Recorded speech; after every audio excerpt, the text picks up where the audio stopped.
할렐루야. 오늘 이 시간 가운데 하나님의 놀라운 은혜와 또 축복과 그 풍성한 은혜가 가득하기를 간절히 축원합니다. 사도 바울 일행은 이제 빌립보를 나와서 데살로니가까지 전도 여행을 떠나게 됩니다. 약 100km 정도 된다고 합니다. 이들의 여정을 보면 한 도시에서 복음을 전하다가 핍박을 받으면 그 다음 도시로 옮겨가는 그런 방식의 모습들을 가지게 됩니다. 다행히 여러분, 로마 제국이 그 당시 잘 만들었던 게 있죠. 뭐가 잘 발달되어 있었습니까?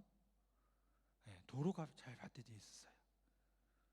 로마 제국이 잘 닦아놓은 도로가 있어서 그 길을 따라 움직였던 것 같습니다. 지도상으로도 보면 빌립보와 데살로니가 그리고 베레아가 거의 일직선상에 있음을 보게 돼요. 이 말은 무슨 뜻일까요? 그 도로를 따라서 이렇게 움직였다는 것을 알 수가 있습니다.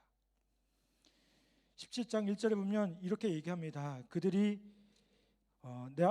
아비볼리와 아볼로니와 다녀가 데살로니가에 이르니 거기 유대 회당이 있는지라 라고 말씀합니다.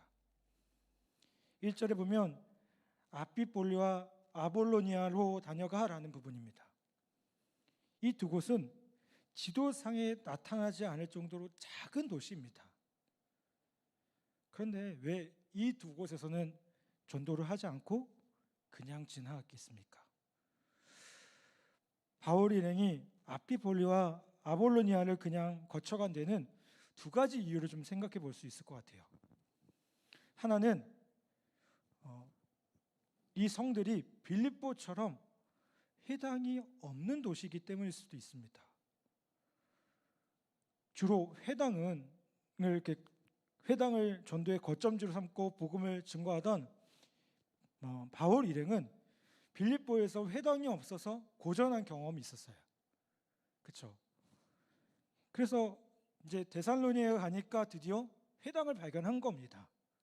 그래서 거기로 들어간 것이 아닌가라는 생각이 들어요. 그런데 아비볼리와 아볼로니아는 회당이 없었다는 거예요.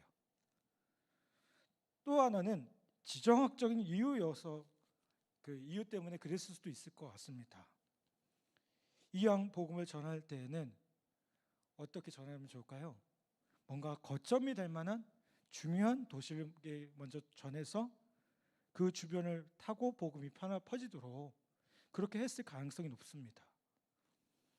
마게도니아로 건너온 바울 일행은 어느 성에서 복음을 전해야 그 지역 전체에 영향을 줄 수 있을까 전략적으로 고민했을 것입니다. 그래서 바울 일행이 택한 게 뭐냐? 어디냐? 데살로니가예요. 데살로니가 가면 거기서 복음을 전하면 자연스럽게 아비볼리아와 아볼로니아로 확산될 것이라고 생각했던 겁니다. 그 근거를 데살로니가전서 1장에서 찾아볼 수가 있습니다. 1장 7절 8절에 보면요, 이렇게 말씀합니다. 그러므로 너희가 마게도니아와 아가야에 있는 모든 믿는 자의 본이 되었느니라. 주의 소문이 너희에게로부터 마게도니아와 아가야에게만 들릴 뿐 아니라 하나님을 향하는 너희의 믿음의 소문이 각처에 퍼졌으므로 우리는 아무 말도 할 것이 없노라 라고 말씀합니다. 바울의 생각이 맞았어요. 데살로니가 교회의 믿음이 마게도니아와 아가야뿐만 아니라 각처에 어떻게 났습니까? 소문이 난 거예요. 소문이 퍼진 거예요. 그래서 믿는 자에게 본이 된 겁니다. 데살로니가에 뿌린 복음의 씨앗이요, 그것이 자라서 바울이 복음을 전하지 않고 지나간 도시에도요, 복음이 확산되었던 것입니다.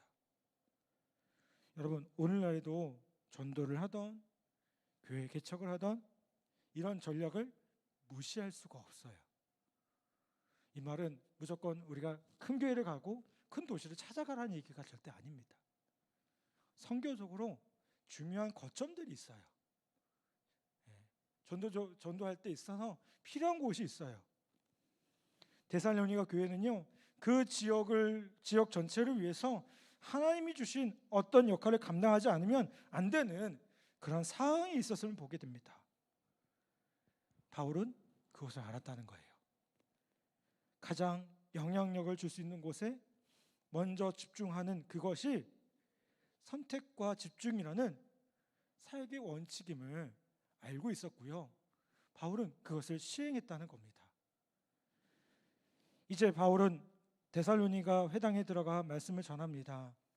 17장 2절 3절 보면 이렇게 말씀합니다. 바울이 관례대로 그들에게로 들어가 새 안식일에 성경을 가지고 강론하며 뜻을 풀어 그리스도가 해를 받고 죽은 자 가운데서 다시 살아나야 할 것을 증언하고 이르되 내가 너희에게 전하는 이 예수가 곧 그리스도라 하니 라고 말씀합니다.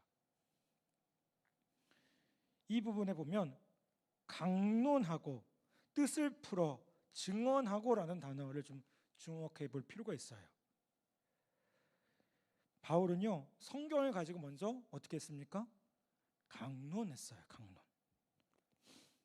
강론한다는 말은요, 뒤에 나오는 뜻을 푼다는 의미가 포함되어 있습니다. 그러니까 우리가 성경을 읽을 때 여러분 다 이해가 되지 않거든요. 다 이해되시나요? 절대 안 되죠, 그렇죠? 저도 사실 다 이해 안 돼요. 그러면 어떻게 될까요? 이 뜻이 무엇인지를 좀 생각해보고 찾아보셔야 돼요. 제가 설교하는 이유도 뭘까요? 이 말씀을 통해서 여러분들에게 이 성경의 뜻에 대해서 풀어주는 거예요. 그렇죠? 조금 그래도 쉽게 제가 소화한 만큼 풀어주는 거예요. 그러면 듣는 입장에서도 어떨까요? 조금 쉽게 들을 수 있잖아요. 어린 아이들한테 무조건 된밥 먹입니까? 아니잖아요.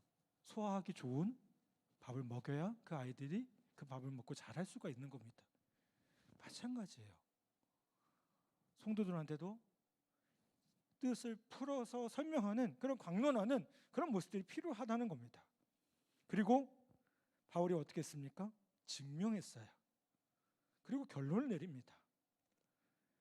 바울은요, 복음의 뜻을 풀어서 완전히 납득이 되도록 증명해주고 정확하게 결론을 맺는 방식으로 유대인들에게 복음을 전하게 됩니다. 여러분, 그런데 이 방법이 참 중요해요. 참 귀해요. 성도들 가운데 일부 부분을 보면 그냥 성경을 보며 무조건 나에게 와닿는 것만 찾는 분들이 계셔요. 이게 앞뒤, 문맥 이런 거 상관없이 우리 그런 거 혹시 안 해보셨어요? 저는 옛날 해본 것 같거든요. 뭐냐면 성경을 딱 덮어놓고 딱 잡아요. 그리고 딱 펴서 어떤 말씀일까? 네? 그게 무슨 말인지 전혀 의미와 상관없이 문맥하고 상관없이 이게 무슨 말일까? 괜히 그리고 뭐가 돼요? 나쁜 말, 뭐 회개하라, 뭐 이런 거 나오면 기분 되게 나쁘잖아요. 근데 그게 아니라는 거예요. 그게 아니라는 거예요. 우리가 말씀을 읽을 때 어떻게 해야 됩니까? 이 말씀 속에서, 이 문맥 속에서 도대체 무엇을 말씀하시는지를 좀 파악하실 수 있어야 돼요. 그래서 한 구절 읽는 것보다 가능하면 어떻게 읽으시면 좋을까요? 한 단락씩 읽어보시면 성경을 더 깊이 이해할 수가 있습니다. 또 우리 교회 참 잘하는 거 있잖아요. 뭐예요? 어성경도 하시고요. 예? 또 뭐 합니까? 우리 TV에서 보면 뭐 신약개론, 구약개론 이런 거 들으면 들을수록 어떻게 됩니까? 성경에 대해서 더 깊이 알 수가 있어요. 제가 교회 안에서 이런 소그룹 모임들을 하다 보니까 느끼는 게 뭐냐면요. 성도들이 이런 걸 많이 들으면 들을수록 설교에 대해서 많이 듣게 된다는 얘기를 하시더라고요. 저는 참 그 부분이 감사하고 귀하다고 생각됩니다. 저도 어떨 때는 성도들의 반응을 보거든요. 근데 설교하는데 어떨 땐 벽에 대는 것 같은, 우리 교회는 절대 아니에요. 네? 우리 교회 절대 아니에요. 네? 특히 우리 그 신우 병사들한테 설교할 때 보면 벽에 대고 하는 것 같을 때가 있어요. 도대체 내가 무슨 설교를 하고 있는 건지 모를 때가 있어요. 그런데 그래도 이게 성경에 대해서 조금 아시는 분들 앞에서 설교하면 어떨까요? 설교하기가 편해요. 왜요? 그만큼 받아주고 계시는 거거든요. 이해하고 계시는 게 보이니까요. 여러분, 우리가 성경을요 무조건 그냥 감정적인 것, 은혜되는 것만 찾는다 이게 아니고요. 나에게 위로가 되고 나에게 재미를 주는 것에만 집중하는 것이 아니라 이 성경을 내 지성을 이용해서 그 뜻을 온전히 파악하고 논리적으로 정리해서 확신을 얻는 과정을 꼭 하셔야 된다는 거예요. 이거 생략하면 안 됩니다. 여러분, 말씀이 온전히 이해되어져야 돼요. 오늘 제가 설교하잖아요. 이 설교가 무슨 의미야? 이렇게 때문에 안 됩니다. 이해되셔야 돼요. 오늘 제가 오전에 예수님이 우리의 왕으로 오셨습니다라고 설교했어요. 이해하시죠? 아멘? 이렇게 이해되면 좋은데 도대체 뭔 말이야? 그러면요, 이거 전하는 사람도 그렇고 듣는 사람도 그렇고 이거는 고통의 시간입니다. 고통의 시간. 여러분, 말씀이 온전히 이해되어져야 됩니다. 그리고 또 한 가지는 뭐냐면 이게 내 안에서 해석되어지고 적용되어져야 됩니다. 이게 말씀이 나한테 부딪혀서 내 삶하고 딱 만나는 거예요. 딱 부딪혀야 되는 거예요. 그때 어떻게 됩니까? 아, 그렇구나. 깨달아지는 거죠. 그러면서 어떻게 됩니까? 생각이 바뀌고요. 감정의 변화들이 그때 나타나요. 무조건 성경 읽는데 처음부터 이렇게 눈물 흘리고 그런 경우 거의 없어요. 아주 특별한 경우를 제외하고는. 근데 어떤 분들 보면 이렇게 특히나 이제 어려운 상황 가운데 있는 분들 보면 성경을 읽다가 감동을 겪는 그 감동을 받는 경우가 종종 있어요. 왜 그럴까요? 이 성경을 읽으면서 그 삶하고 그냥 딱 부딪히는 경우가 있어요. 예를 들면 교도소에 있는 분들, 그렇죠? 교도소에 있는 분들 보면 할 게 없으니까 성경을 처음부터 막 읽기 시작한대요. 수십 번 읽는데요. 근데 수십 번 읽다 보면 어떻게 될까요?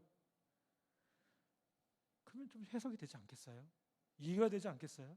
그러다가 뭐하고 만나는 거예요? 자신의 과거의 그 어두웠던 모습하고 딱 만나는 거예요. 그리고 어떻게 돼요? 아, 이렇게 살면 안 되는구나. 이렇게 살면 안 되는구나. 여러분, 우리가 말씀을 통해 감동을 받기 전에 우리의 생각이 분명히 이 말씀을 통해 이해되어지도록 노력해야 한다는 그 사실을 다시 한번 기억하기를 바랍니다. 이해되어지면 감동은 어떻게 될까요?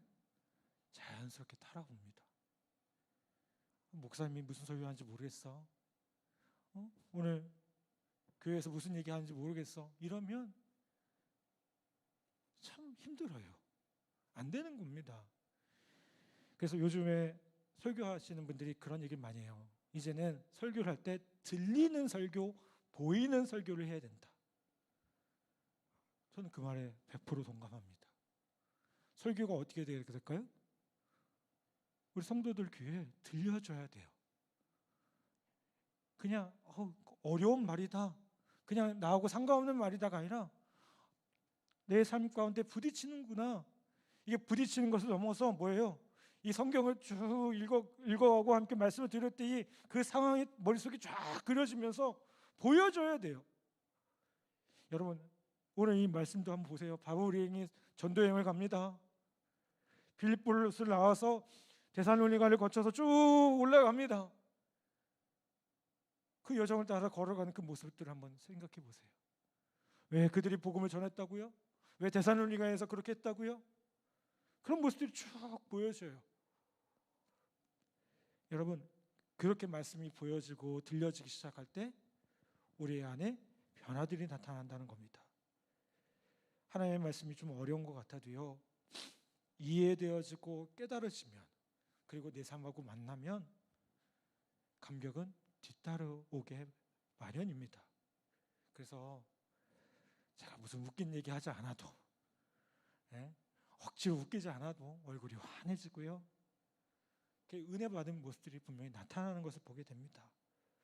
여러분, 오늘 이 시간 우리가 함께 예배하고 말씀 가운데 나아갈 때 우리에게 부딪혀 오는 그 말씀을 놓치지 않기를 간절히 부탁을 드립니다. 바울 일행은 데살로니가에서 또다시 핍박을 받아서 이제 어디로 가느냐? 어디로 갈까요? 네, 오늘 말씀 어디가 나와요? 베레아가 나와요. 베레아는 도시로 갑니다. 베레아는요, 데살로니가에서 약 80km 정도 떨어진 도시입니다. 쭉 그 길을 따라 간 거예요. 베레아라는 도시에 회당이 있었을까요? 없었을까요? 있었어요. 그렇죠? 있었으니까 거기서 복음을 전한 거예요. 바울은 그곳에서 말씀을 전하게 됩니다. 11절 말씀, 우리 본문 말씀을 다시 한번 읽어볼까요? 우리 함께 봉독하겠습니다. 시작.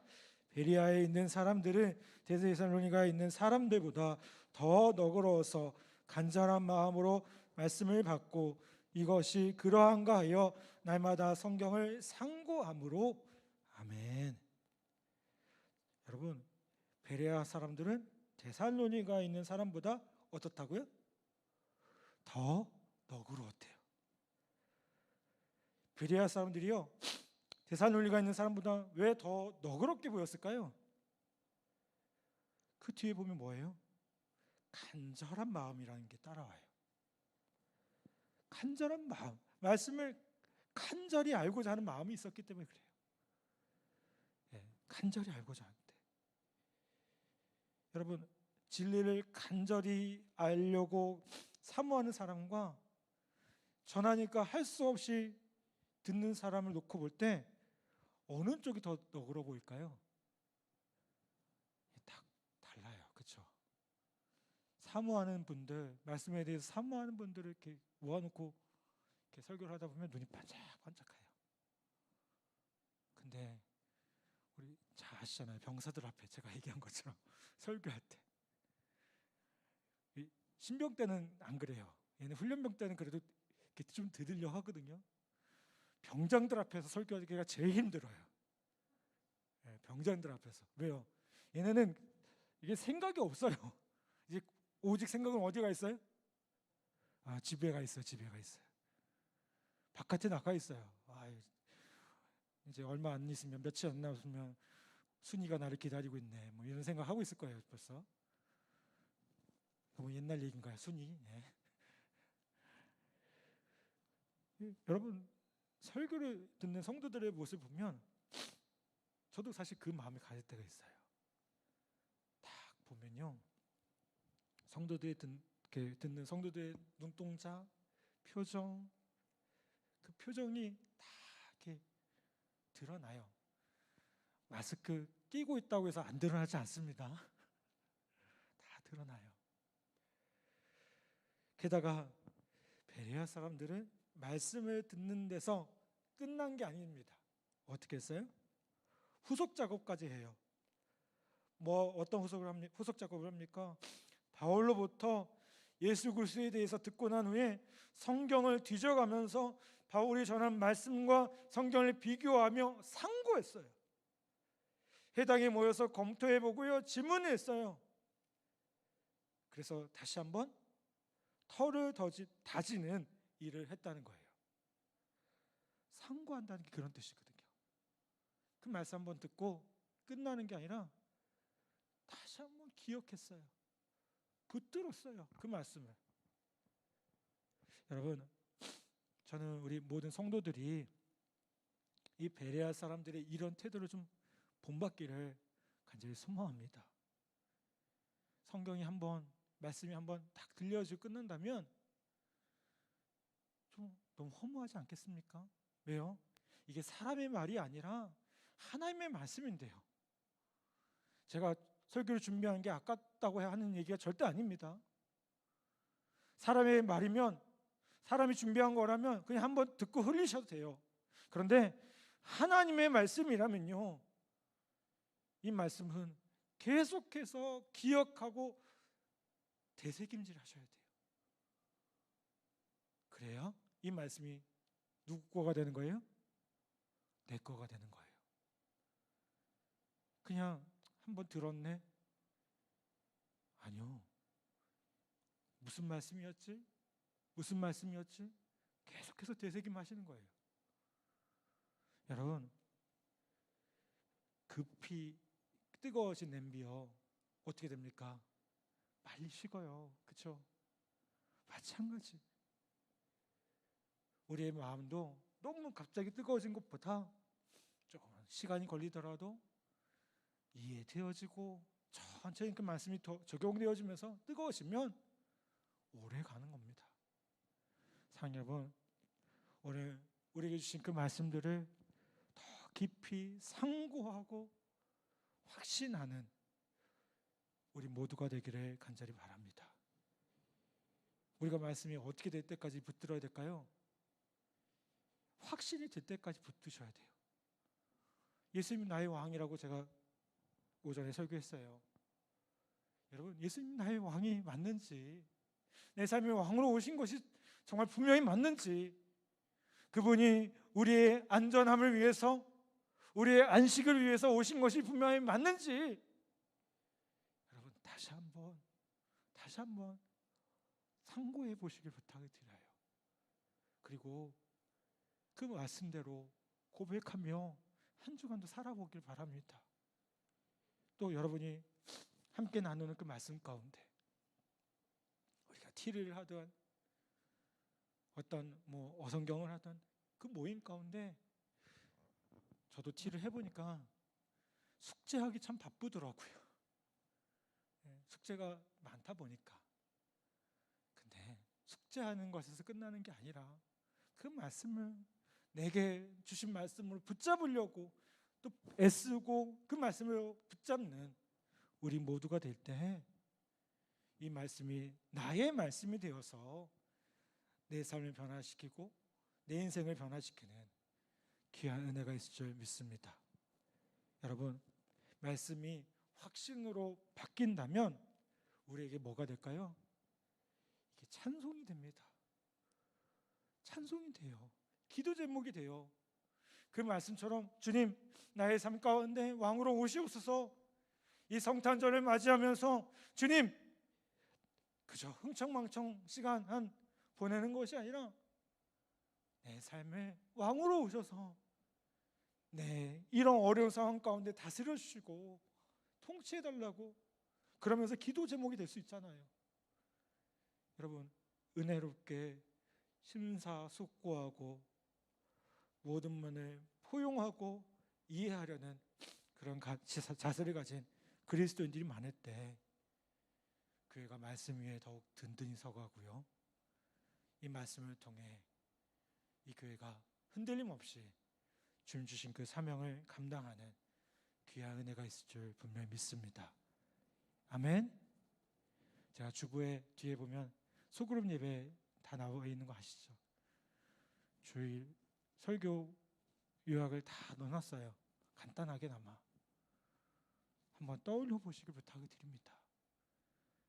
그리고 그 말씀 붙잡고 한번 살아보길 부탁을 드립니다.